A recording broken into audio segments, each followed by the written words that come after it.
Ngayon ako, wala nang maraming satsat. Ang importante sa akin, makapapadala ka ng pera dito. Kung ano ang problema ninyo ni ate, huwag niyo akong idamay. Palibhasa, mukha kasing pera.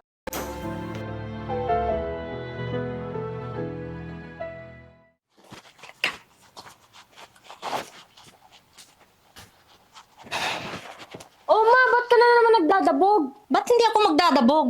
Yung ate mo kasi, hanggang ngayon, hindi sinisin yung mga chat ko sa kanya. Eh bakit parang kasalanan ko pa?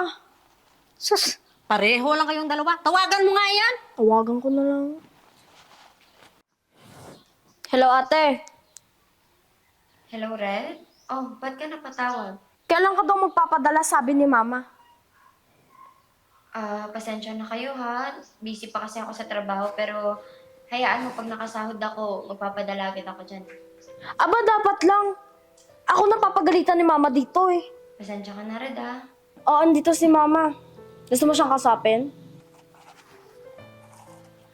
Oh, huwag na. Ayaw kong kausapin yung ate mo. Walang kwenta. Pera ang kailangan ko, dapat magpadala na siya. Ang dami ko kayang kailangan bilhin. Oo ate, narinig mo yon. Kailangan daw ni mama ng pera. Oo, Red, narinig ko. Sige, ako nang bahala, hayaan mo. Magpapadala ako dyan. Sige na, may trabaho pa ako eh. Oy, oy, oy! Saan ka pupunta? May gagawin lang po kaming group project, ma. May pera ka ba dyan? Pera. Bakit? Nagpapadala ba ang ate mo ng pera? Pare-pareho lang kayong dalawa. Ikaw, hingi na hingi. Kung ano-ano mga binibili. Ang ate mo noon, hindi nagpapadala. Ay, nako. Mga wala talaga kayong kwentang mga anak. Nag-aaral pa ako, ma. Obligasyon mo na bigyan ako ng pera. Kung ano mang problema ninyo ni ate, huwag niyo akong idamay. Palibhasa, mukha kasing pera. Bastos kang bata ka!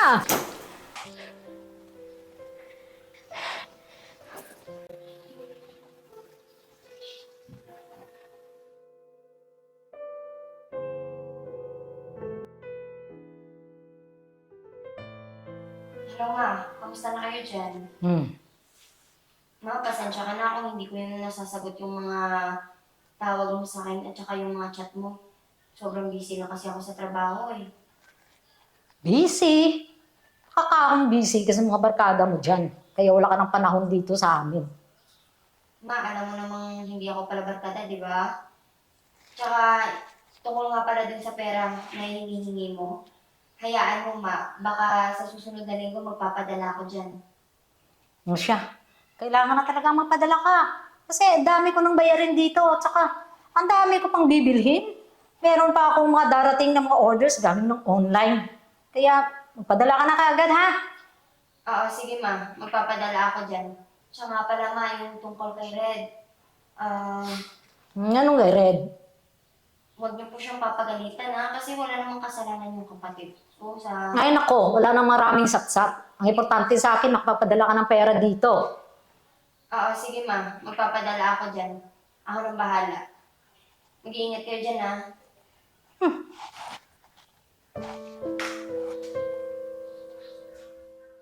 Hoy, Mari, dumating na yung bag na in-order natin. Yung sa'yo.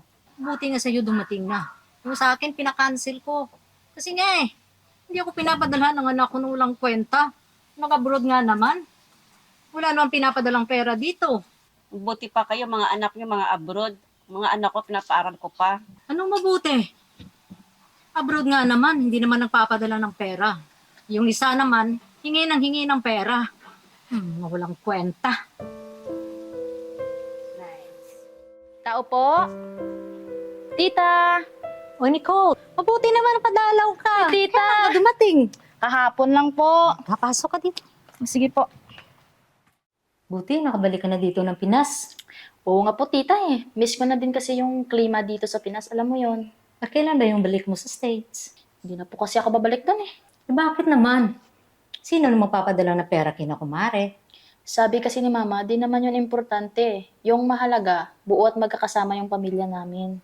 Aanin mo naman yung buong pamilya kung wala namang pera. Alam mo po, tita, sa totoo lang, di naman po importante yung pera eh. Yung importante po, magkakasama yung buong pamilya at masayang nabubuhay. Alam mo yun? Tita, alam mo po, napakaswerte mo dyan sa anak mo na si Lyra. Bukod sa maganda at matalino, napakasipag at matulungin pa. Lyra, ewan ko nga ba sa batang yon? Hindi na nga nagpapadala na pera dito. Di naman po siguro, tita. Busy lang yun sa trabaho kasi alam mo naman na napakadaming trabaho dun eh. Siya, kumain na nga lang tayo. Sige, sige po. Oh, Red!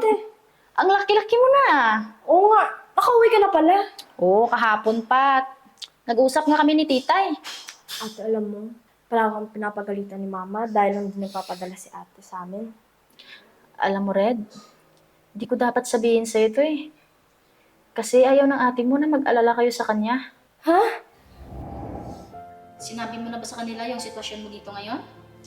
Huwag na muna siguro sa ngayon. Nicole, kasi ang dami rin problema sa bahay. Naku, sabihin mo na yan sa kanila hanggang maaga pa kasi bago pa yan lumala. Ayoko nang makadagdag pa sa problema namin doon.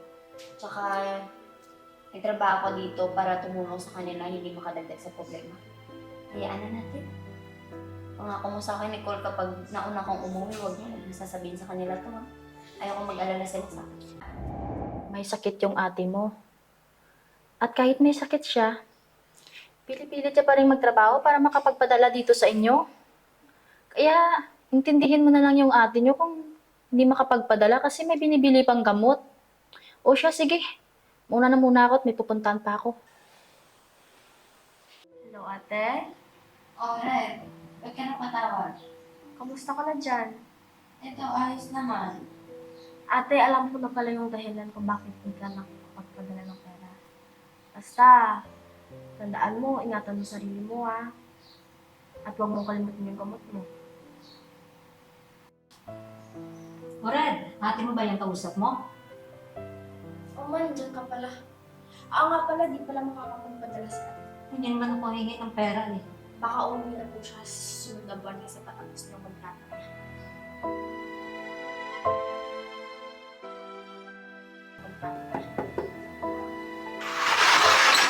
Oh, ate! Nga pa na, nasan si Mama? Ay, ma, hindi na pala si ate. Ma, magandang araw po. Ma, pasensya na kayo hindi ko na po sa inyo nasabi na uuwi ako. Kasi po, tapos na po yung kontrata ko dun. Ano naman pinagsasabi mo? Pero ma, huwag po kayong mag-alala. Babalik po ako dun para may padala ko sila. Lyra, hindi na importante sa akin yung pera. Ang importante sa akin, yung makauwi ka dito ng ligtas. Mama! Patawarin mo ako, anak. Mama, nabis ako. Mahal na mahal ko ng mama.